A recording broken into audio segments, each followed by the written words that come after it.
ٹھیک ہے.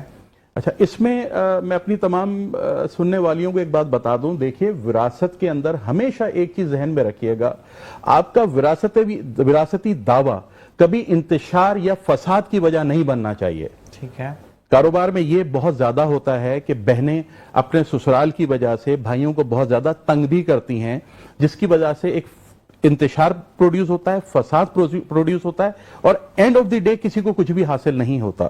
اب اس میں ایک کوشچن میرے پاس آیا, اس کے اندر ان کا جو سوال تھا, جو مجھے اس میں سمجھ آئی بات, وہ یہ تھی کہ ایک پینٹ شاپ ہے, پینٹ یہ جو دیواروں پہ کلر ہوتا ہے, یہ پینٹ کی ایک شاپ تھی ان کے والد کی, اس شاپ کا بٹوارا کیسے ہوگا ان کی والد کے بعد.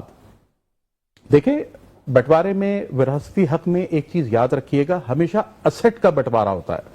اسیٹ سے کیا مراد ہے, آپ کے والد کی جس دن ڈیتھ ہوئی ہے اس دن ان کے بینک اکاؤنٹ میں کتنا پیسہ تھا, saving, not something that has to be paid. میں بھی اس کو واضح کرتا ہوں, کتنا کیش تھا اس کاروبار میں, کیا دکان ان کی اپنی ہے, اس کے اندر جو سامان پڑا ہے کیا وہ ان کا اپنا ہے, اس چیز کا تعین ہوگا.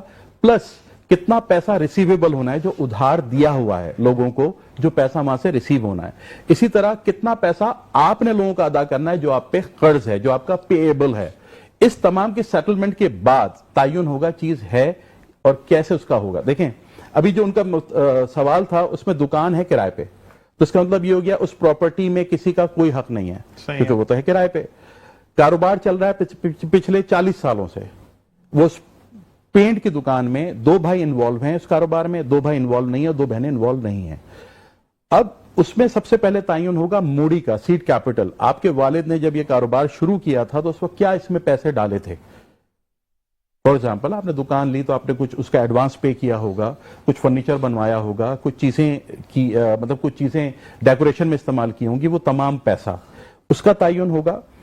اور اگر اس تمام کے تعین کے بعد آپ کو پتہ لگتا ہے کہ اس کی تو ویلیو کچھ نہیں بن رہی, کاروبار تو رننگ ہے, کیونکہ روز پینٹس آتے ہیں جو ایک کمپنی سے خریدے جاتے ہیں, آگے بیچ دیے جاتے ہیں, اپنا منافع رکھ کے اس کمپنی کے پیسے واپس کر دیے جاتے ہیں, اور جب وہ منافع دیکھا جائے تو وہ تو اتنا ہے ہی نہیں کہ وہ سب کے درمیان بٹ سکے. لاجیکلی اگر آپ دیکھیں کہ اگر ایسے دعوے دار اس کاروبار میں دعویٰ کریں گے تو وہ کاروبار بچے گا ہی نہیں, وہ بھائی بھی مایوس ہو جائیں گے جو اس کاروبار کو چلا رہے ہیں. ہاں اگر اس کاروبار کی کوئی گڈ ول ہے, یہ بھی اہم بات ہے ان بھائیوں کے لیے جو اس کاروبار میں انوالو ہیں, کیا آپ کے والد کے نام کی کوئی گڈ ول ہے, کیا وہ دکان آپ کے والد کے نام سے چلتی ہے, 40 سال سے ایک جگہ پہ ہے, 30 سال سے ایک جگہ پہ, آپ کے والد کا نام سن کے لوگ آتے ہیں چیزیں لینے کے لیے, then that have to be paid, that has to be paid to all the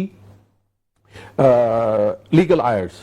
For example, آج وہ دونوں بھائی جو کاروبار میں انوالو ہیں وہ اس بات کا تعین کر لیں کہ ہاں جی یہ دکان میرے والد کے نام سے چلتی ہے, اس کی گڈ ول ہے. Today let's say we calculated at the rate of 5 lakh rupees, 10 lakh rupees, کہ 10 لاکھ روپیز کی گڈ ول ہے میرے والد کی. یہ میں منیمم پہ بتا رہا ہوں, یہ میں آج تمام بہن بھائیوں کو پے کر دیتا ہوں.